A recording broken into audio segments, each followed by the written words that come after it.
Hello दोस्तों, मैं गोपी सैनी आपके अपने YouTube चैनल फ्लाइंग दिशा ऑनलाइन क्लासेस में आप सभी का स्वागत करता हूं। हमने एक नया चैनल बनाया है फ्लाइंग दिशा के नाम से, और उसमें आप पटवार के लिए, रिट के लिए, फर्स्ट ग्रेड लेक्चरर के लिए और हर वैकेंसी, हर कॉम्पिटिटिव एग्ज़ाम्स के लिए आप पढ़ सकते हो। उसमें हम हर सब्जेक्ट आपके लिए अवेलेबल करवाएंगे और मैं आपको हिंदी पढ़ाऊँगा। ठीक है, तो हिंदी के लिए मैं आपको सबसे पहले इसका सिलेबस बताने का प्रयास कर रहा हूँ कि जैसे अपन रिट की तैयारी करेंगे, पटवार की तैयारी करेंगे या फर्स्ट ग्रेड लेक्चरर की तैयारी करेंगे, तो उसमें अपना सिलेबस क्या रहने वाला है ये अपने को पता होना बहुत ही आवश्यक है, क्योंकि बिना सिलेबस के अपन पढ़े नहीं पाएंगे। तो इसके लिए मैं आपको पहले सिलेबस के बारे में बताऊंगा कि अपना क्या क्या सिलेबस रहेगा, अपन कैसे कैसे पढ़ने वाले हैं, ताकि अपने माइंड में एकदम पूरी क्या हो प्लानिंग रहे। ठीक है, तो चलो करते हैं अपन शुरुआत आगे। तो देखो भाई, अपना जो सिलेबस है वो क्या रहने वाला है। तो हिंदी में सबसे पहला जो टॉपिक होता है वो होता है भाषा। ठीक है, कौन सा टॉपिक रहता है भाई? भाषा का टॉपिक होता है, जिसे आप क्या कह सकते हैं, जिसे अपन वर्ण विचार के नाम से भी जानते हैं। किस नाम से जानते हैं?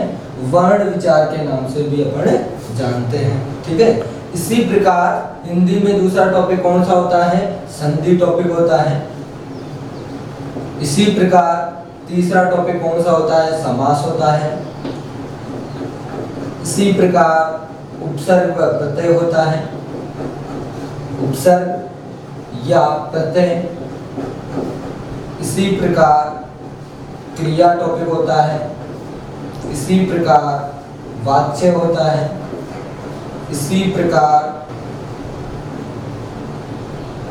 शब्द टॉपिक होता है। ठीक है, तो ये मैंने कुछ टॉपिक लिखे हैं, जैसे भाषा या वर्ण विचार, संधि, समास, उपसर्ग, प्रत्यय, क्रिया, वाच्य, शब्द, ये अपने कुछ ग्रामर के टॉपिक हैं। इसी प्रकार अपने वोकेब के भी कुछ टॉपिक रहते हैं, जैसे पर्यायवाची है, विलोम शब्द है, शब्द युग्म है, मुहावरे, लोकोक्तियां हैं, वाक्यांश के लिए शब्द हैं। तो ये अपने क्या है, वोकेब के भी टॉपिक हैं। इस प्रकार से ये अपना हिंदी का क्या है, सिलेबस है, और ये मैंने आपको बता दिया है। ये अपन बारी बारी से सारा सिलेबस क्या करेंगे, अपन पढ़ेंगे, और ये ही हर एग्जाम में आपको देखने को मिलेगा हिंदी में। ठीक है, पहला टॉपिक है भाषा का, उसी से अपन क्या करते हैं, शुरुआत करते हैं हिंदी की।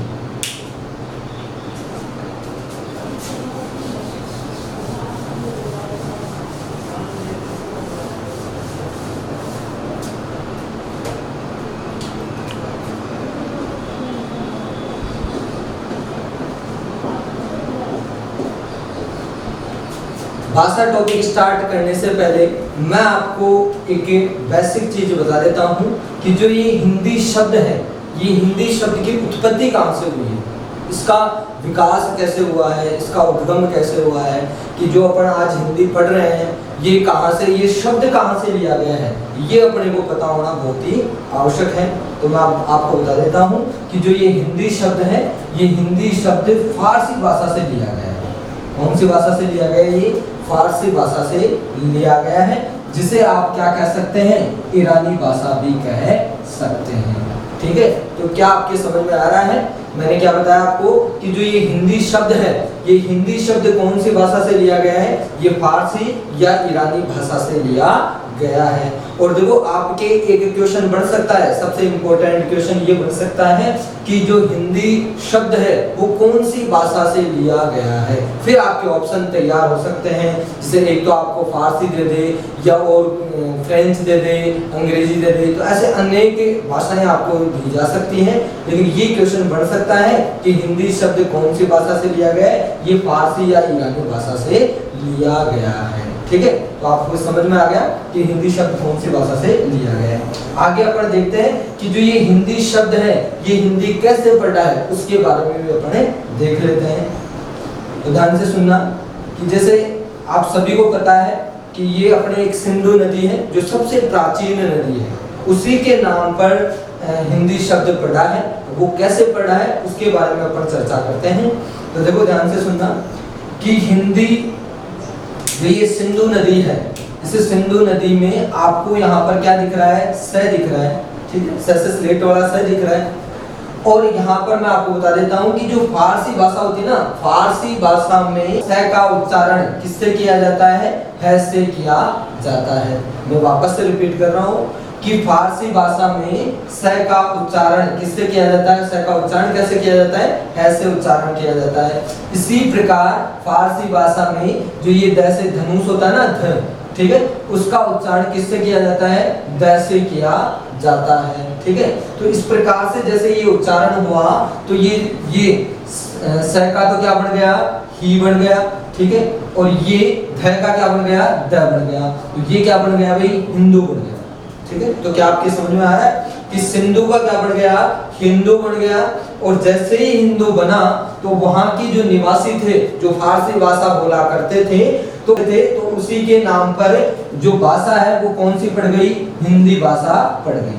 तो ये आपके समझ में आ गया होगा कि ये जो हिंदी शब्द है ये इसकी उत्पत्ति कैसे हुई है। ठीक है, कहां से हुई है कि हिंदी शब्द फारसी भाषा का शब्द है और जो सिंधु नदी जो सबसे प्राचीन नदी थी उसी के नाम पर ये हिंदी शब्द पड़ा है। और ये कैसे पड़ा है ये भी मैंने आपको बता दिया है कि ये सिंधु से क्या बन गया, हिंदू, और हिंदू से क्या बन गया, ये हिंदी बन गया है। ठीक है, अब देखो आगे अपन चलते हैं। जैसे ये सिंधु है, ठीक है, तो सिंधु नदी के आसपास का जो स्थान है, ठीक है, सिंधु नदी के आसपास का जो स्थान है, ठीक है, उसके बारे में चर्चा करते हैं कि सिंधु नदी के जो आसपास का स्थान है और वहां पर कैसे क्या बोला जाता है। तो देखो सिंधु का तो क्या बन गया, हिंदू। ठीक है, सिंधु का तो क्या बन गया, हिंदू। और इसी प्रकार फारसी भाषा में थ का उच्चारण किससे किया जाता है, त से किया जाता है। फारसी भाषा में थ का उच्चारण किससे किया जाता है, त से किया जाता है। तो इस कारण सिंधु का तो हिंदू बन ही गया और स्थान का क्या बन गया, स्थान बन गया। तो ये इस प्रकार से अपने देश का नाम भी क्या पड़ गया, हिंदुस्तान पड़ गया। जो कई लोगों को पता ही नहीं है कि हिंदुस्तान नाम कैसे पड़ा है, ये भी मैंने आपको बता दिया है कि सिंधु से तो क्या पड़ा, हिंदू, और स्थान का मतलब ये स्थान से इस प्रकार से लिया गया, तो ये क्या हो गया, हिंदुस्तान हो गया है। ठीक है, तो ये आपके बिल्कुल बेसिक से समझ में आ गया होगा। आगे अपन स्टार्ट करते हैं।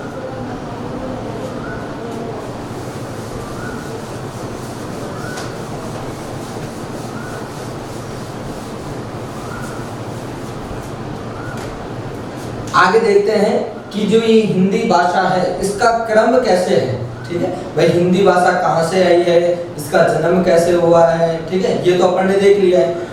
तो मैं आपको बता देता हूँ हिंदी भाषा के क्रम के बारे में, मैं आपको बताता हूँ, ध्यान से सुनना भाई। देखो आप सभी को पता है वैसे तो कि सबसे प्राचीन भाषा कौन सी है, संस्कृत भाषा है। ठीक है, हम सभी जानते हैं वैसे तो कि सबसे प्राचीन भाषा कौन सी है, संस्कृत भाषा है। ठीक है, और संस्कृत भाषा का, ध्यान से सुनना, संस्कृत भाषा से कौन सी भाषा का जन्म हुआ है, पाली भाषा का जन्म हुआ है। ठीक है, संस्कृत भाषा से ही कौन सी भाषा का जन्म हुआ है, पाली भाषा का जन्म हुआ है। और पाली भाषा से प्राकृत भाषा का जन्म हुआ है। ठीक है, और प्राकृत का, ध्यान से सुनना, प्राकृत भाषा का बिगड़ा हुआ रूप, प्राकृत भाषा का बिगड़ा हुआ रूप क्या कहलाता है, अपभ्रंश कहलाता है। ठीक है, क्या कहलाता है, अपभ्रंश कहलाता है। तो प्राकृत भाषा का बिगड़ा हुआ रूप क्या कहलाता है, अपभ्रंश कहलाता है। और ध्यान से सुनना, जो अपभ्रंश भाषा है, ठीक है, तो अपभ्रंश भाषा के बाद में कौन सी भाषा का विकास हुआ है, सौर सैनी भाषा का विकास हुआ है। कौन सी का विकास हुआ है भाई, सौर सैनी भाषा का विकास हुआ है। और उसके बाद में, ठीक है, सौर सैनी भाषा के बाद में कौन सी भाषा का विकास हुआ है भाई, हिंदी भाषा का विकास हुआ है। जो अभी वर्तमान समय में अपन जो हिंदी बोल रहे हैं, पढ़ रहे हैं, इसका विकास कैसे हुआ है ये मैंने आपको क्रम बता दिया इसका, कि सबसे प्राचीन भाषा कौन सी है, संस्कृत भाषा है, उसके बाद में कौन सी है, पाली भाषा है, उसके बाद में प्राकृत भाषा है, फिर प्राकृत भाषा का बिगड़ा हुआ रूप अपभ्रंश है, फिर अपभ्रंश भाषा के बाद में सौर सैनी, और सौर सैनी के बाद में कौन सी, हिंदी। तो ये हिंदी भाषा का क्या है, क्रम है। ठीक है, तो ये मैंने आपको बिल्कुल बेसिक से बता दिया है।